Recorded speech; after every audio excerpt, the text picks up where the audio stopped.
I never thought I'd be the kind of person to hold a grudge. I used to believe that family always had each other's backs, no matter what.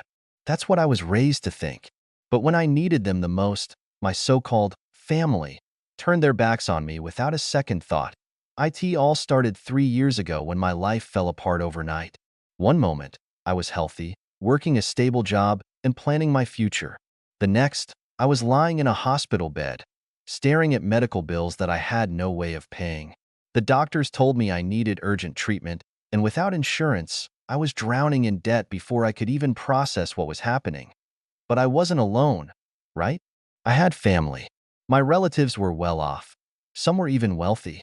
My uncle ran a successful business. My cousin bragged about her multiple investment properties. And my parents, well, let's just say they were never shy about reminding me how comfortable they were in retirement. So, I swallowed my pride and reached out. I wasn't asking for charity. I made it clear. I just needed a loan, something to help me stay afloat until I recovered and got back on my feet.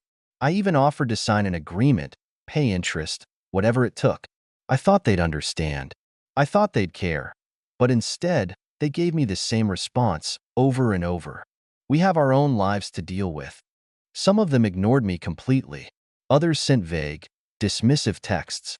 And a few had the audacity to lecture me about financial responsibility before telling me they just couldn't afford to throw money away. Throw money away. These were the same people who posted pictures of their expensive vacations, their designer shopping sprees, their new cars and remodeled homes. And yet, when I was struggling just to afford basic treatment, they acted like I was a burden. I was devastated. But more than that, I was angry. Still, I managed. I did what I had to do. I picked up extra work when I was physically able.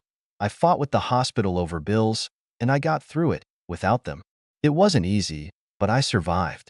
And over time, that anger I felt toward them, it didn't fade. It sharpened. It had been over 2 years since my so-called family turned their backs on me. By then, I had rebuilt my life on my own. It wasn't easy. There were nights when I went to bed hungry, days when I thought I wouldn't make it. But I kept pushing forward. I worked relentlessly, taking any job that would help me stay afloat. I taught myself new skills, found remote work, and slowly climbed my way out of the financial pit I had been left in. Every dollar I made felt like a victory, a reminder that I had survived despite them. And then, one day, I got a message that it was from my cousin, one of the first people I had reached out to when I was desperate. The same cousin who had sent me a 2-sentence text telling me that times are tough for everyone while posting pictures of her luxury vacation in Greece. I stared at her name on my phone, feeling something bitter rise in my throat. Curiosity got the better of me. I opened the message. Hey, it's been forever. Hope you're doing well. Listen, I really need a favor, and I know you're great with finances. Can we talk? I almost laughed out loud. A favor? From me? After all this time? I didn't reply immediately. Instead, I let the message sit there while I leaned back in my chair, thinking that a tea first. I figured it was some minor inconvenience. Maybe she needed help budgeting for her next shopping spree. But something about her tone seemed off. There was a nervousness in it, a hesitation that she wasn't usually the type to have. I decided to do a little digging. A quick search on social media told me everything I needed to know. My cousin had made some bad investments. She had stretched herself thin, buying properties she couldn't afford, and now that the market had taken a downturn, she was bleeding money. That was satisfying enough on its own. But then I saw something else. My uncle, the one who had built a wildly successful business, the one who had given me a condescending speech about standing on my own 2 feet, had filed for bankruptcy. That I sat there, staring at the screen, feeling a cold, creeping sense of amusement settle over me. It was all falling apart for them. The same people who had refused to lift a finger when I was drowning were now struggling to stay afloat themselves. And they had the nerve to ask me for help. I didn't respond to my cousin right away. Instead, I waited. I wanted to see just how desperate they were willing to get. 2 days later, my phone rang. It was my uncle. The man who had ignored my calls when I was begging for help was now calling me. I let it ring for a while before finally answering, keeping my voice neutral. Hey, uncle. It's been a while. There was a long pause on the other end. like he was struggling to find the right words. Finally, he cleared his throat. Yeah, it has. Listen, I won't waste your time. We're in a bit of a tough spot right now, and I was wondering if you'd be willing to help out. I almost wanted to drag it out, to play dumb, to make him say it. But I already knew what he wanted. Help out how? I asked, keeping my tone light. He hesitated. Well, you've always been smart with money, and I know you've been doing well for yourself. We just need a little support to get back on our feet. We, the same we that had left me to suffer alone. I leaned back in my chair, feeling something cold and sharp settle in my chest. This was it. This was the moment I had dreamed about for years, and I wasn't about to waste it. Oh, I'd love to help, I said, letting just a hint of amusement creep into my voice. But, I have my own life to deal with. Silence. Pure, beautiful silence. I could hear him processing my words, could almost feel the moment he realized I was throwing his own excuse back in his face. But I wasn't done yet. Besides, I continued, I wouldn't want to throw money away. I could hear his breath hitch. That was exactly what he had told me years ago when I was desperate for help. He stammered for a moment, trying to recover. Look, I know things were rough before, but this is different. We're family. Oh, now we're family? I interrupted, my voice turning cold. Funny, I don't remember feeling like part of a family when I was in the hospital, wondering how I was going to survive. Another pause. Then, finally, he muttered, I see how it is. I smiled to myself. Yeah, I guess you do. And with that, I hung up. But this wasn't over yet, because the begging was only just beginning. Hanging up that call felt like winning a battle I had been fighting for years. But I knew it wasn't over. No, this was just the beginning. Because when people like my family fall, they don't go down quietly. They scramble, they claw, they beg, but only when they realize they have no other options. And suddenly, I was their only option. See, what my uncle said was true. I was doing well for myself, better than well. I had spent the last 2 years grinding, working harder than I ever had in my life. After clawing my way out of medical debt, I made a promise to myself. I would never be that vulnerable again. I became obsessed with learning everything I could about money, investments, passive income, building a business. I threw myself into it like my life depended on it. And in a way, it did. It wasn't easy. I sacrificed sleep, relationships, and any semblance of a social life. While my so-called family was still flaunting their lifestyles on social media, I was studying late into the night, working every side hustle I could find. And then, one day, it all paid off. I cracked the code. I started a business. One that took off faster than I could have imagined. The same skills I had begged my family to teach me, I taught myself, and the money started coming in. Slowly at first, but then it snowballed. Soon, I wasn't just financially stable. I was wealthy, and my family, they noticed. They noticed when I stopped struggling, when I started traveling, when I moved into a nicer place, upgraded my car, and, oh, the irony, when I started posting pictures of my success. At first, they watched from a distance. I could feel their curiosity through their awkward likes and half-hearted comments. But then, one by one, they started reaching out. It started subtly, casual messages, pretending to check in after years of silence. My parents sent a "hope you're doing well" text out of nowhere. My cousin, the one who had once dismissed me with a vague excuse, suddenly wanted to reconnect, and then, when their financial troubles started catching up to them, the messages got desperate. They weren't just checking in anymore. They needed something. And for the first time, they realized I had something they wanted. That's why my uncle called me. That's why my cousin had messaged me out of nowhere. They had spent their entire lives looking down on me, treating me like I was disposable. But now, I had something they couldn't ignore, and they thought I was going to save them. But they had no idea just how much I had changed. I wasn't the same person who had begged them for help all those years ago. I wasn't the desperate, struggling relative they could ignore. Now, I was the one with the power. And I was about to make damn sure they felt it. Because the next time they called me, I had plans for how that conversation was going to go. When the phone rang again, I wasn't surprised. This time, it was my mother. Now, let me be clear. My parents weren't destitute. They weren't on the streets. They weren't in any real danger. But for the first time in their lives, they were feeling the kind of financial stress that I had begged them to help me with years ago. And suddenly, all those times they told me, "We have our own lives to deal with," didn't seem to apply anymore. I let the phone ring. Once, twice, point three times, then I picked up. "Hello?" I said, my voice calm, controlled. There was a pause. Then, my mother's voice, overly sweet, too sweet. "Sweetheart, it's been so long. How are you?" She sounded like a stranger, like a woman who had never once let me struggle alone. Even though I knew for a fact that's exactly what she had done, I didn't answer right away. I let the silence stretch, just long enough for it to become uncomfortable. Then I said, "What do you want?" I could hear her falter. That wasn't the response she had been expecting. "Oh, honey, I just wanted to check in. See how my successful son is doing. I saw your pictures. You look great, really. We're all so proud of you." I almost laughed. Proud? Proud. Where was this pride when I was drowning in medical bills? Where was this concern when I needed them the most? But I wasn't about to give them the satisfaction of knowing I cared. "I'm doing well," I said simply. "But you didn't call just to say that. What's going on?" Another pause, and then her voice softened, became more fragile. "Well, things have been difficult lately. You know how the economy is. Your father's investments took a hit, and, well, you know how expensive things are these days. It's been a little tight." I leaned back in my chair, staring at the ceiling. "So?" There was a sharp inhale, like she couldn't believe I was making her spell it out. "Well, I just thought maybe you could help us a little." There it was, the moment I had been waiting for.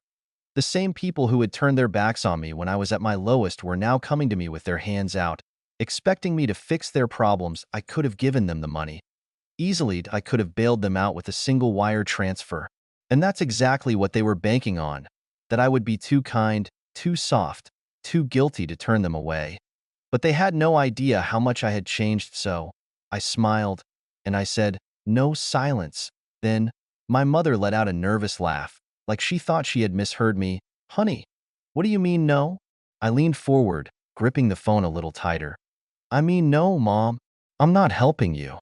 The silence on the other end of the line was deafening. But we're family." That? That almost made me snap. I clenched my jaw, forcing myself to stay calm. "Oh, now we're family?" I said, my voice quiet but sharp. Where was that attitude when I needed help? When I was drowning in medical debt, and you all acted like I didn't exist? "That was different," she protested. "We were busy. We had your own lives to deal with." I finished for her. There was nothing but silence, and for the first time in my life, I realized something. They didn't regret what they did. They weren't sorry. They just hated that the roles had reversed, that I now held the power, and I wasn't going to let them use me, so I took a deep breath and said, "I learned a lot when I was struggling, Mom. I learned who I could count on, and who I couldn't." Then, before she could say another word, I hung up, and as I put the phone down, I realized something else. I didn't feel guilty. Not even a little. Because for the first time in my life, I was truly free. But little did I know, my family wasn't done yet. They weren't going to take no for an answer. And what they did next would prove just how desperate they really were. I should have expected it. I should have known that a simple no wasn't going to be enough for people like them. Because when entitled people lose control, they don't accept it. They don't take the loss with dignity. No, they try harder. And that's exactly what my family did. It started with messages.at first. They came from my mother. "Mom, I don't understand why you're being like this. We're family. Families support each other. Mom, this isn't fair. We helped raise you. You wouldn't be where you are without us. Mom, just think about it, okay? Don't let resentment cloud your heart." I ignored them. Every single one. Then my uncle joined in. "Uncle, heard you're too good for your own family now? Uncle, money changes people. Just don't forget where you came from." That one made me laugh. Where I came from? The struggle I had to go through? They had the nerve to act like they had any part in my success when they had left me to rot. I didn't even bother responding. And then, the messages changed. They weren't polite anymore. Mom texted, I can't believe you're this selfish. We're struggling and you just sit there doing nothing?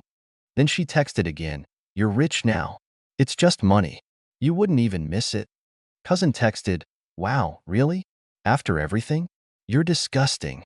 I could feel their anger through the screen, their desperation leaking into their words. And then came the guilt trip messages from Mom. Your father isn't well. The stress is affecting his health. I hope you can live with yourself when something happens to him. That one made me pause. Not because I believed her. No, I knew my father.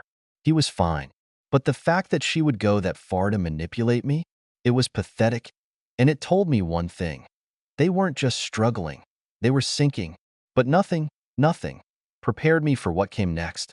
Because they stopped with the messages. And they started showing up. It happened on a quiet afternoon. I had just come back from a meeting, feeling good about how things were going. Business was thriving. I had some major deals in the works, and for the first time in years, I felt completely in control of my life. Then the doorbell rang. I checked the security camera on my phone, and there they were. My mother, my father, and my uncle, standing outside my home. They had never been here before. They had never even asked where I lived. But here they were, on my doorstep. I let out a slow breath, staring at the screen. I could see it in their faces, the forced smiles, the tension in their eyes. They weren't here to talk. They were here to corner me, and I wasn't going to let it happen, so I did what they never expected. I ignored them. I watched as my mother rang the bell again, then knocked, then started calling my name. I watched as my father crossed his arms, clearly irritated. I watched as my uncle pulled out his phone, probably to call me. Another call I wouldn't answer, and then I turned off the camera, and I let them stand there. Because if they had taught me anything, it was that sometimes the best response is silence. But they weren't done, and no, not yet. Because the next thing they did would prove just how far they were willing to go. I let them wait 0.5 minutes, then 10, then 15. I wondered how long they'd last before they gave up. Before they realized that the son, the nephew, the relative they had tossed aside like trash wasn't going to roll over just because they finally needed something from him. But they didn't leave. Instead, my mother pounded on the door harder. We know you're in there, she shouted. Stop being childish and come talk to your family. I clenched my jaw.my family. That word meant nothing coming from them. But you know what? Fine, if they wanted to talk so badly. If they wanted their big moment, then I'd give it to them. I took a deep breath, squared my shoulders, and stepped outside. The second I opened the door, my mother's face twisted into a look of exaggerated relief, like she hadn't been just moments away from screaming. Finally, she huffed. Why were you ignoring us? I folded my arms. Because I don't owe you anything. And I figured if I ignored you long enough, you'd get the message and leave. Her mouth fell open slightly, as if she couldn't believe I was actually saying it. My father scoffed. What kind of way is that to talk to your parents? I turned my gaze on him. The same way you talked to me when I begged for help, and you said you had your own life to deal with. That shut him up. My uncle stepped in then, clearing his throat, clearly trying to smooth things over. Look, kid, we know things were rough before, but what's done is done. Right now, we're in a difficult situation and you think I care? I cut him off, raising an eyebrow. He blinked at me. You think you can show up here? I continued, voice calm but sharp, after turning your backs on me when I was desperate, when I was suffering, and expect me to just open my arms and say, oh sure, here's all the money you need, no problem. My mother pursed her lips. It's not like that. It's exactly like that. I snapped. I could feel the years of anger, the pain, the betrayal boiling inside me, rising to the surface like a dam about to break. Do you have any idea what I went through? I demanded. Do you even care? Do you know how many nights I spent in agony, wondering how I was going to survive? Wondering if I'd even make it? While you, all of you, sat in your comfortable homes and didn't lose a wink of sleep over it. My mother shook her head. That's not fair. No, I snapped, voice low but furious. What's not fair is me nearly dying while my rich family pretended I didn't exist. What's not fair is watching the people who were supposed to love me turn their backs without a second thought. Silence. They had nothing to say to that. because deep down, they knew I was right, but I wasn't done. And now? I continued, eyes burning into them. Now you need me. Now you're struggling. And suddenly, family matters again? I let out a bitter laugh. Well, let me be crystal clear. I stepped closer, lowering my voice just enough to make sure every single word hit like a hammer. You didn't care about me when I needed you, so I don't care about you now. My mother's face twisted into an ugly scowl. You're being cruel. No, I said coldly. I'm being fair. She opened her mouth to argue again, but I was done. I turned on my heel, walked back inside, and slammed the door shut behind me. And for the first time in years, I felt free. They pounded on the door a few more times, shouted my name, called me selfish, heartless. I didn't care. I just stood there, breathing deeply, feeling the weight of their presence slowly fade. And then, silence. I checked the camera. They were gone. They never reached out again after that. Maybe they finally understood that I wasn't going to be their safety net. Maybe they moved on to try and leech off someone else. Either way, it didn't matter, because I had already given them my answer, and I would never, never look back. I think this is a clear example of how selfishness can destroy family bonds. The protagonist was left to struggle on their own, and when they finally found success, their family came crawling back. It's frustrating to see how people can only care when it benefits them, but the protagonist's decision to stand firm and not give in was a smart one. At some point, you have to prioritize your own well-being, especially when those around you have shown they're only interested in what you can do for them. Sometimes saying no is the best way to protect yourself. What do you think? Was the protagonist right to cut them off, or should they have helped? Let me know in the comments. My name is Callum, and for as long as I can remember, I've been the afterthought in my own family. My younger brother, Ethan, was the golden child, the one who could do no wrong, the one whose every mistake was met with excuses while I was held to impossible standards. If Ethan forgot to do his homework, it was because he was creative and not meant to be boxed in by rules. If I forgot, I was lazy and irresponsible. If you needed money for something, my parents would hand it over without question. If I needed money, well, why wasn't I working harder? Why wasn't I more like Ethan? I suppose I should have seen it coming. The favoritism, the endless enabling, the way my parents spoke about Ethan as if he were destined for greatness while I was just there. But I didn't. Not fully. Not until I saw the will.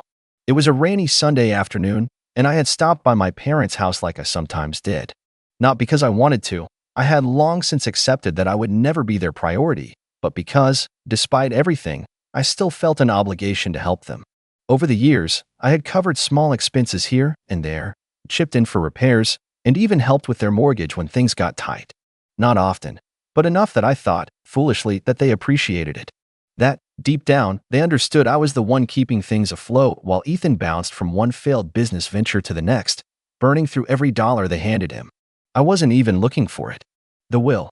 I had gone into my dad's study to grab some documents for him. He had asked me to, probably because he didn't feel like getting up, and there it was, sitting on his desk. A stack of neatly typed papers with a bright yellow sticky note on top. Finalized will, do not misplace. Now, I don't consider myself a nosy person, but something about it made me pause. Maybe it was the fact that I had been hearing them talk about making things official for months. Maybe it was the way my mother had mentioned, in passing, that Ethan would be set for life. Or maybe, deep down, I just knew. I flipped through the pages, skimming until I found what I was looking for. Everything, the house, the savings, the investments, was going to Ethan. My name wasn't even mentioned. Not once. I stared at the paper for a long time, my stomach twisting. It wasn't even about the money. It was the principle. After everything I had done for them, after all the times I had stepped in when Ethan couldn't be bothered, I was still nothing to them. A backup plan at best, a source of extra income when they needed it. But never a son, never an equal. I could hear my parents talking in the other room, laughing at something on TV. Completely unaware that, in that moment, something inside me had shifted. I put the will back exactly as I had found it, walked out of the study, and sat down on the couch as if nothing had happened. But in my mind, a decision was already forming. They had made it clear where I stood in their lives. Now, it was time for me to act accordingly. I sat there, pretending to zone out to the noise of the TV, but inside, my mind was racing. I could feel my pulse quicken as the weight of what I had just seen settled in. The lie was so obvious, so blatant, and yet I couldn't bring myself to confront them. Not yet.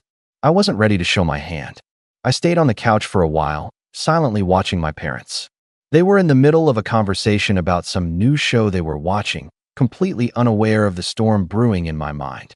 My mother, as always, was fussing over some small detail, her hands flitting around like she was orchestrating everything in the room, while my dad was slouched in his chair, half watching, half dozing. It was so typical, so painfully normal. But everything had changed. Finally, I cleared my throat. Hey, I was, just curious about something, I said, my voice sounding a little too casual even to my own ears. I had to play this cool. I couldn't let them sense anything. Both of them glanced over at me, as if they hadn't expected me to say anything. I could tell they were surprised I'd even spoken up. Maybe they thought I was just some background noise in their lives. What is it, Callum? My mom's tone was distracted, like I was interrupting her mental checklist for the week.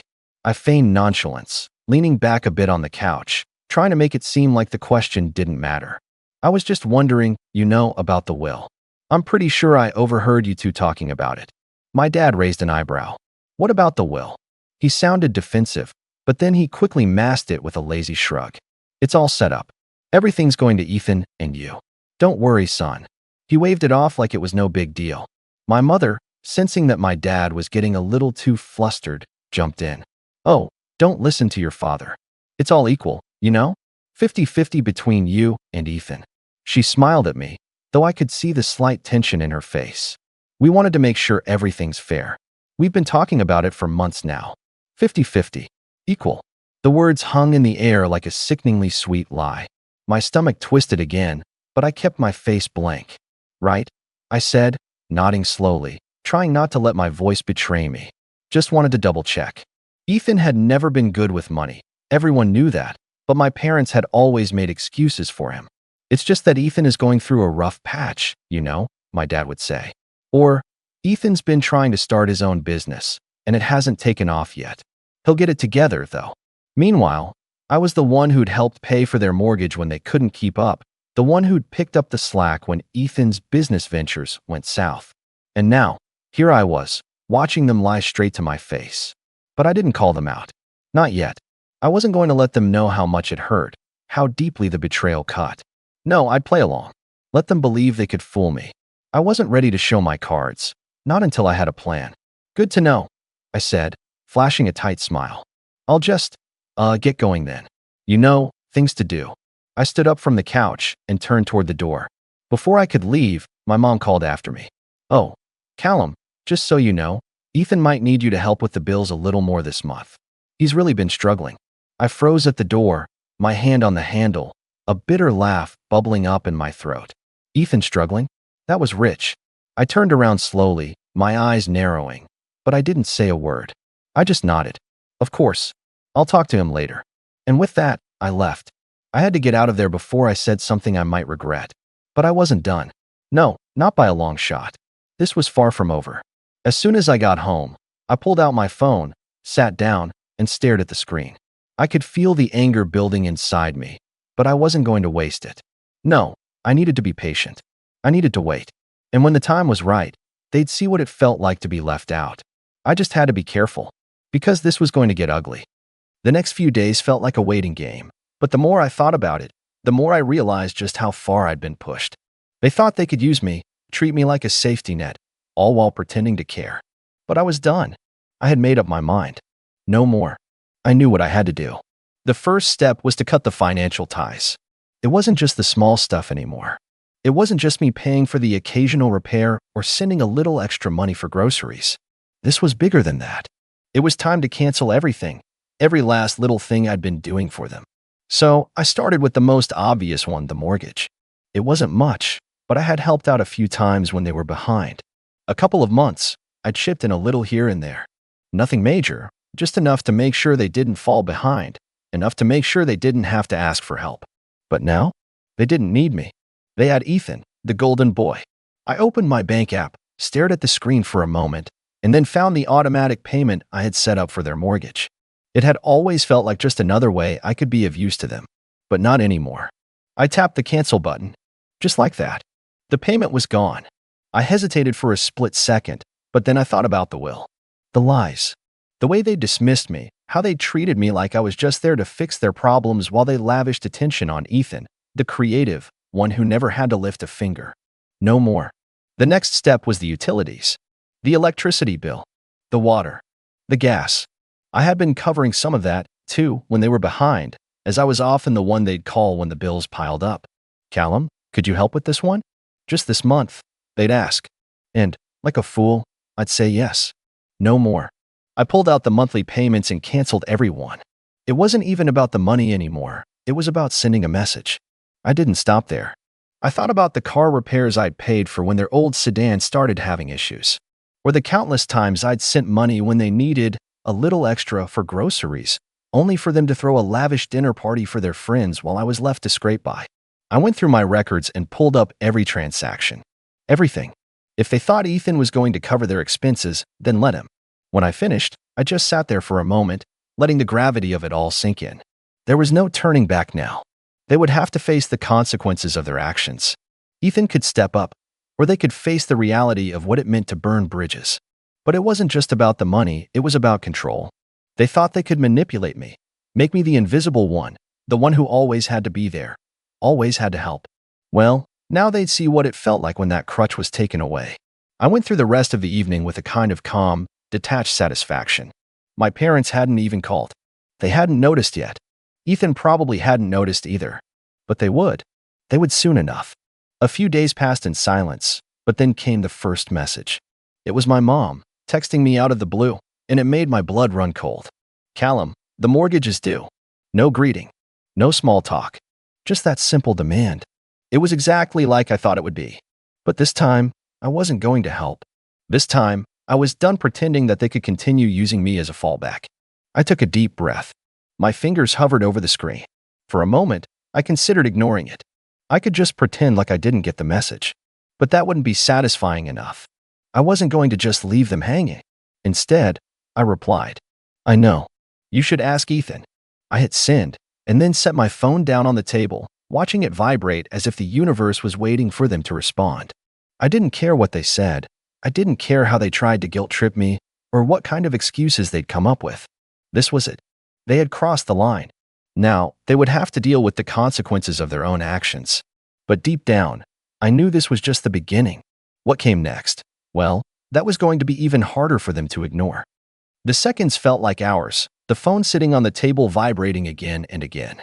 I waited for a response, but honestly, I knew what would come. They always had a way of twisting things, playing on my emotions, using every ounce of guilt to get me to do what they wanted.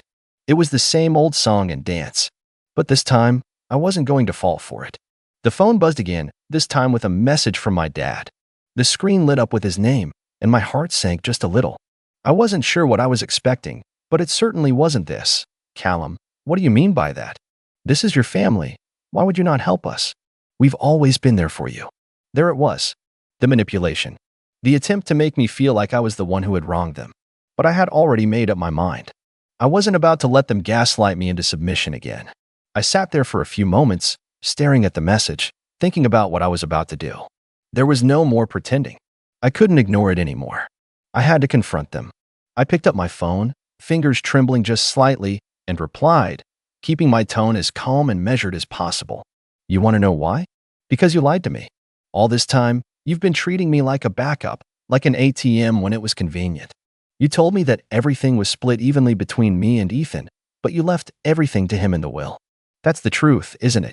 I waited, heart hammering in my chest as I watched the 3 dots flicker on my screen. They were typing. A moment later, my mom's name popped up, the words cold and distant. What are you talking about? The will isn't about that. It's not like that at all. We've always made sure things are fair between you two. I let out a quiet laugh, shaking my head, but I didn't want to give them the satisfaction of seeing my frustration. I typed back calmly, I found it, Mom. The will. I read it. You left everything to Ethan. The reply came almost instantly, and I could feel the desperation in her words, even through the screen. That's not true, Callum. It's not what you think. You're making assumptions, and you're overreacting. We told you both that we wanted to make sure everything was taken care of. Ethan's been struggling, and we thought it would be better for him to have it. My jaw tightened. Struggling? Ethan was a grown man. He wasn't a child. I had watched him throw away opportunity after opportunity, and yet they always coddled him. I wasn't going to let them continue to insult my intelligence. You've always made excuses for him. You've always covered for him when he messed up, but when it comes to me, I'm just the one who helps pay the bills. I get it now. I don't mean as much to you. So if I don't, then fine. I'm done. I want nothing to do with this anymore. There was a long pause. For a moment, I thought they might finally realize that I wasn't playing their game anymore. But no. The next message from my dad proved I was far from the truth. Callum, you're being unreasonable. You know we love you. You always have a place here. You're a son, too. We didn't mean to make you feel like you're not important. It's just, Ethan needs more help right now. He's always been the one who struggles, and he's been working so hard to turn things around. I could feel my anger starting to boil over, but I forced myself to breathe slowly, taking a moment to collect my thoughts. I wasn't going to get dragged into their web of lies. I had seen through them, and now I was going to make sure they knew exactly why I was done. You really think I don't see through this? You think I didn't notice how Ethan never had to do anything? How I was always the one you came to when you needed something fixed? But when it came down to it, I was just the one who paid. The backup. My mom responded next, but her words had the same hollow tone. It was like she thought if she just kept repeating her excuses, I would eventually give in. You're making this all about money. It's not like that. The will was just a formality, Callum. It was just a decision we had to make. We didn't want to leave him with nothing. It's not like you don't have your own life. I could feel my blood boiling, but I stayed firm, keeping my tone steady. Don't act like this is some noble gesture. You didn't do this because you care. You did this because you think Ethan's entitled to everything while I'm just the one who takes care of the messes you make. You've been treating me like a backup plan for years. Well, I'm done. There was no response at first. I could hear the silence on the other end of the phone, like they were trying to come up with a new lie, a new excuse to pull me back in. But I wasn't going to fall for it. Finally, my dad texted again. Callum, please. This is all a misunderstanding. You're our son. We didn't mean for it to be like this. We don't want to lose you. But it was too late for that. The truth had come out, and now there was no going back. I wasn't just going to be their safety net anymore. I wasn't going to pretend everything was fine while they built their lives around favoritism and lies. You already did. And I'm done. I hit send and stared at the screen, letting the weight of it all settle in. There was no coming back from this. And frankly, I didn't care.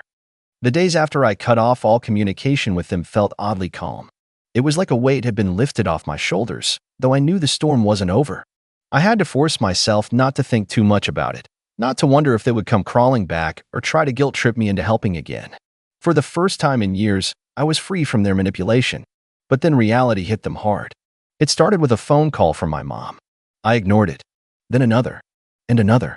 Finally, after a week of no contact, I figured they were probably just getting desperate. I've been getting the occasional text from my dad asking me to pick up the slack with bills, or some nonsense about how they were still family and needed my help. I didn't respond to any of it. They had made their choice, and I had made mine. I started to hear from people around town about how my parents and Ethan were handling things. Word gets around fast in a small town. Apparently, my dad had tried to apply for a second mortgage, but the bank turned them down, saying their debt-to-income ratio was too high. With no backup plan, and no steady stream of money coming in from me, my parents had no choice but to rely on Ethan, the golden child. It didn't take long for them to come crawling to him. Ethan, of course, didn't take responsibility for anything. He had always been good at taking the easy way out. I overheard from a neighbor that my parents had begged Ethan to help with the mortgage, claiming they couldn't keep the house without him. They said he needed to step up. I imagined how that conversation went. My parents, desperate, trying to appeal to his ego, asking him to come through when they needed him most. But Ethan, true to form, had a million excuses for why he couldn't help. I wasn't surprised. He was never the type to deal with consequences. I had always been the one to pick up the slack, the one to face the mess they created. One evening, I decided to check in on the situation. I wasn't sure if I was curious about what was happening or just wanted to see how they were handling the fallout. I called my parents' house, my thumb hovering over the screen. Would they still act like everything was fine? Or would they finally acknowledge the situation they created? My mom answered after 2 rings. There was a noticeable coldness in her voice. Callum, what's going on? She asked, as though everything was still normal, as though I hadn't just pulled away from them completely. I stayed calm, though I could feel a certain satisfaction building inside me. Nothing much. Just wanted to know how things were going. There was a long pause on the other end. I could practically hear her trying to figure out how to spin the truth in a way that wouldn't make them look bad. Well, well, he's been helping us out with some things, you know. He's been really busy, but he's been pitching in where he can. She was dodging the question. I could tell she wasn't being honest. Ethan wasn't helping them, at least not in the way they had hoped. He was probably doing the bare minimum, just enough to make it look like he cared. I replied, keeping my voice level. But isn't it a bit too much to expect him to cover everything, especially after all these years? Silence. Then, my dad's voice came through, rough and frustrated. Callum, we didn't want it to be like this. We never meant to hurt you. We just thought you'd understand Ethan's in a tough spot. He's struggling. He needs time to get on his feet. We thought it would be easier on him. It was like déjà vu, hearing the same lines they'd used for years. They were still trying to justify it, still trying to make it sound like they had some noble reason for doing what they did. But I wasn't falling for it anymore. I get it, I said, my voice cutting through their excuses. Ethan's always been the struggling one, right? And I'm the one who always picks up the slack, who covers for his mistakes. Well, I'm done. He's your responsibility now. My mom's voice wavered. Callum, don't say that. You're still our son. We didn't want to hurt you. You know we love you, right? We just didn't know how to handle it. I could almost hear the guilt creeping into her voice. I wasn't interested in her apologies anymore. I wasn't interested in the excuses they would continue to make. I was done. I don't need your love if it's conditional, I said coldly. If I'm not enough for you, then I don't want anything to do with you. There was a long, painful silence. And then my dad spoke, voice lower, almost pleading. Please, Callum, we're sorry. This wasn't how it was supposed to go. We were just trying to help Ethan. But it was too late. The truth was out, and there was no going back now. My parents' financial situation was unraveling, and Ethan was nowhere to be found when it came time to face the consequences. My mom and dad were facing the reality of their actions, unable to rely on me, and seeing their golden boy turn his back on them when they needed him most. And as for me, I didn't feel sorry for them. Maybe that makes me sound harsh, but I had spent too many years living in their shadow, putting everyone else's needs before my own, only to be ignored when it mattered most. This was their mess now, and they were going to have to figure it out without me. So, yeah, that's where I am now. I cut them off. I'm done. No more bailouts, no more pretending like I don't see the way they've been treating me all these years. It was hard at first, but honestly, it feels like a weight has been lifted off my chest. I don't need to be anyone's safety net anymore, especially when they couldn't even be honest with me. But now I want to hear from you. What would you have done in my shoes? Do you think I was too harsh? Or did I have every right to finally stand up for myself? Let me know what you think in the comments. I'm genuinely curious to hear your thoughts on this one.